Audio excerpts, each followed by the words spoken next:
Welcome back to Lovelies, your inspirational craft channel, and I'm your host, Fam the Fabulous.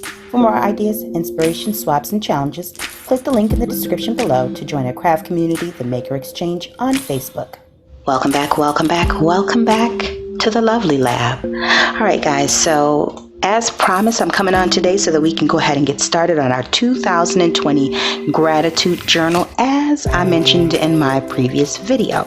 Also in my previous video, I told you I would come on periodically and update you on my Christmas keepsake book, and so I'm going to start on that first, and then we'll move on over to the journal. So this is the back cover, in which case I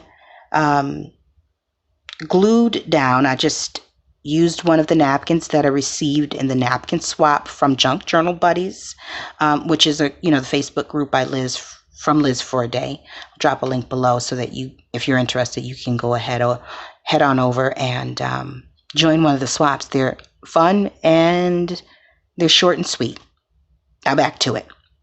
So I received this napkin in the swap, and so I just, removed the layers, tore around it, and I, kind of decoupaged him onto these two pockets here. And so I think he came out cute. I also took a little bit of brown watercolor to, give Santa a little bit more color, because he was looking kind of pale, and Santa, he needs to look his best throughout the year. So I just gave him a little sun there. And so I'll continue to work on that. And as I move along, I'll update you guys and let you know what my progress is. Now back to the gratitude journal. All right. So here's where we're at. As mentioned in the previous video, I recommended selecting 3 to 5 pattern papers. Now, when I say pattern papers, this could be a polka dot print that you create using watercolor. It could be a watercolor print. It could also be a newspaper print.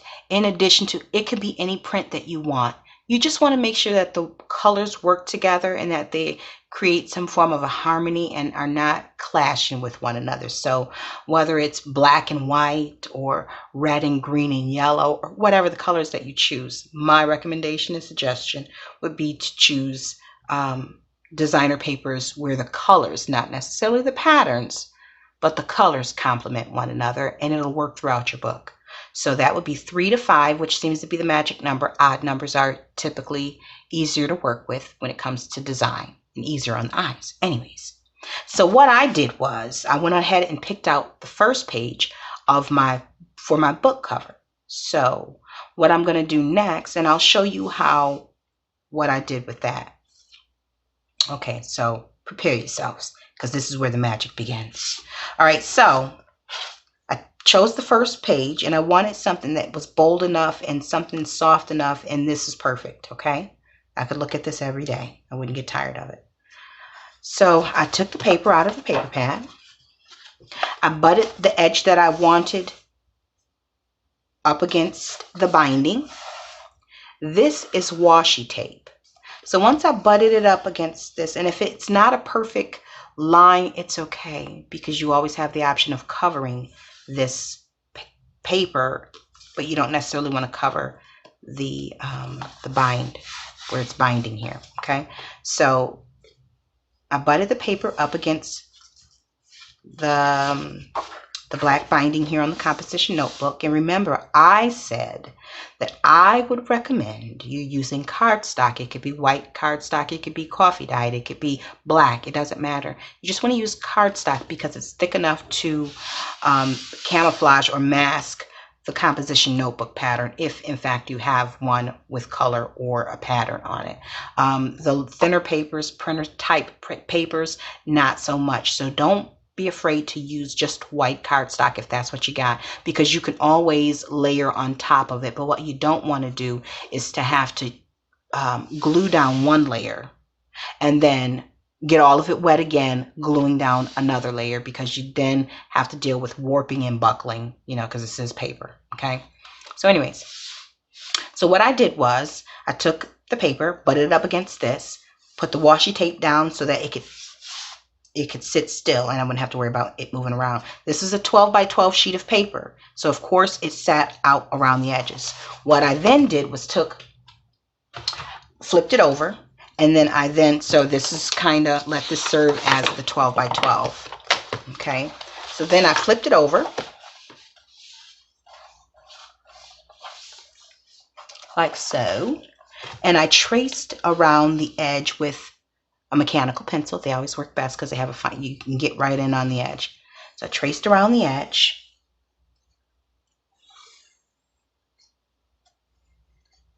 Okay, and it's still taped down. And while it's taped down, this is what it'll be. It's kind of like a hinged door. You have the ability to cut around it. And so that's how I got the shape. I didn't have to worry about, you know, cutting it off of here. I just traced around it and cut around it, and so therefore it'll fit perfectly. So the next thing that I'm going to do,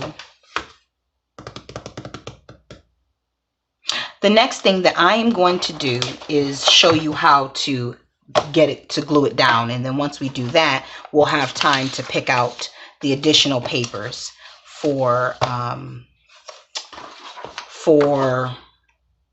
the rest of the book. You can watch me as I do so. Now I'm using the plastic wrap because I don't have any wax paper, which is what I would typically use. I am going to put this in between the cover and the front page so that I don't get any of the pages. I don't glue this down to any of the pages. Okay. So we've got that. Now, here's the thing. This isn't a science. There's no major science to this. I'm just using some Eileen's tacky glue that I've actually put into this bottle and thinned it out just a bit. Just a bit. It's not, if you can see, this is how thin it is. Okay, so it's not as thick as it normally is coming straight from the store, but it's thick enough to do what it is that I need for it to do. And all I'm going to do is I'm going to spread this glue out. It does not have to be Eileen's tacky glue. It could actually be school glue. But you want it to be, you don't want it to be too watery, and you also don't want this much glue because it'll buckle.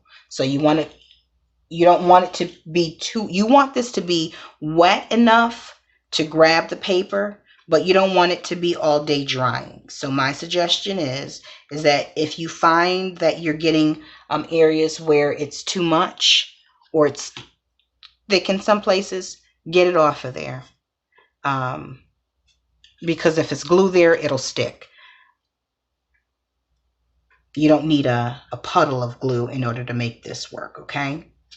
So I hope I'm in frame. Let's see. I am. Awesome. Look at me. Look at me and God. I'm working for the kingdom right now, y'all. No, I need this gratitude journal ASAP because I just need to be able to get started in the morning time.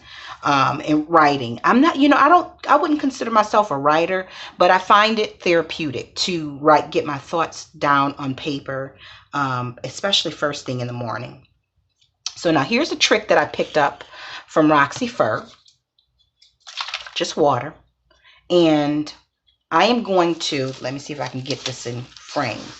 I wouldn't normally do it in this direction, but I'm going to point this. Oh gosh, I don't want to spray you guys, but what I'll do is I'm going to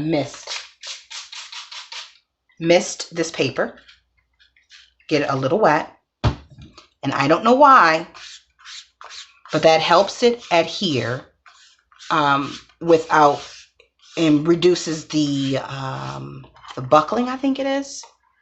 Trust me, I've done enough of these to know that it makes a difference. Not a huge difference, but a good enough difference where I'm doing it now.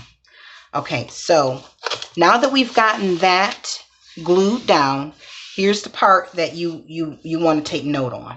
Okay, let me get a napkin. Gosh, you think I would have had a wet wipe or something ready.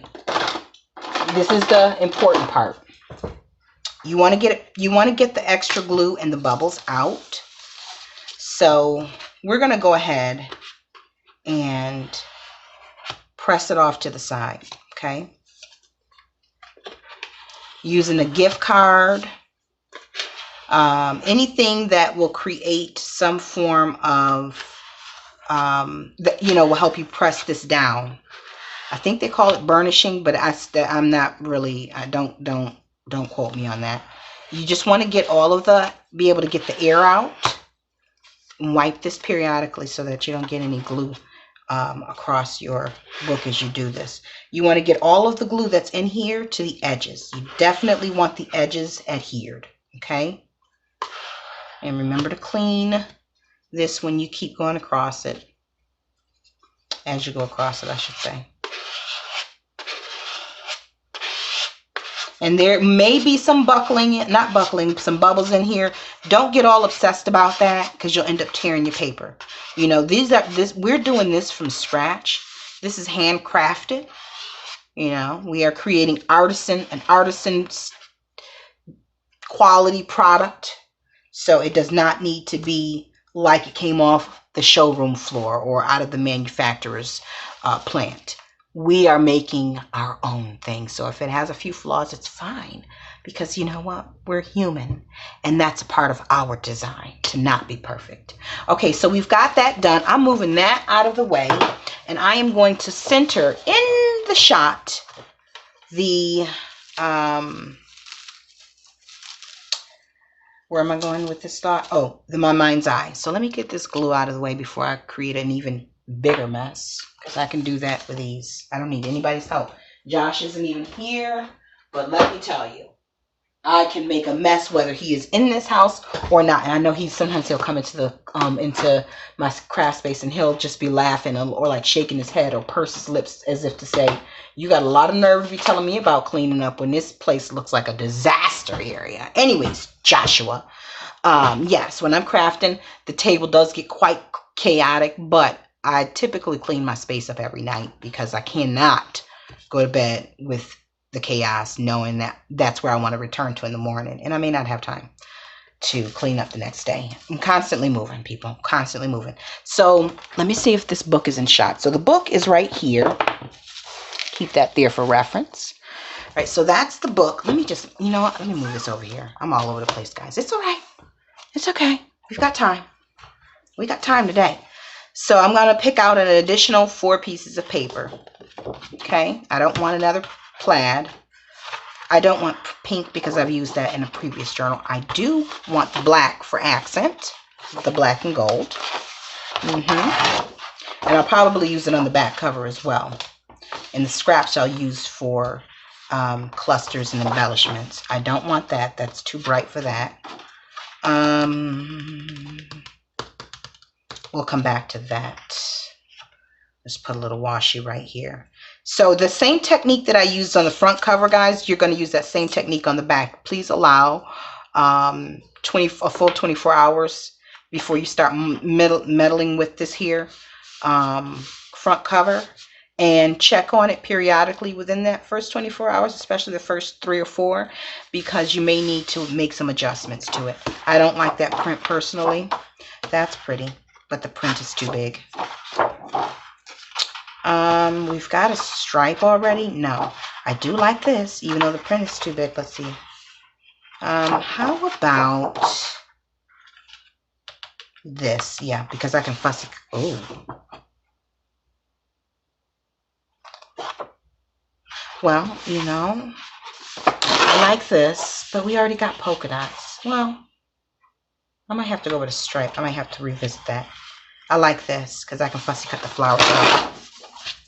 So I need, I think I'm going to replace that black and white polka dot with this black and white polka dot because it's a bigger one. Okay. And then we are going to find one more print and be done. And you guys can move on about your way and prepare for the next segment. All right. I think I got 1, 2, 3, 4. We need the 5th one. And I'm going to go back to the one that I washi. Let's see. Where is it? All right, guys. We are going to use this one as the 5th one. So that's it. We found our 5. And I hope that you grab your 5. Next up, we'll be working on pockets, or we'll be working on our clusters. And I think our closures. Clusters and closures, I think. Yeah, so go ahead and finish the back cover. When we come back, we'll be working on the clusters and closures, all right? Now, until we're back here again on YouTube together, guys, stay encouraged, stay blessed, stay creative in crafting. Bye for now. If you enjoyed this video, go ahead and give it a thumbs up. Hit subscribe to join the crafty community and be sure to click the bell for notifications of new uploads. Thank you so much for watching. Now stay tuned for more from Livie's Lovelies, your inspirational craft channel. Bye for now.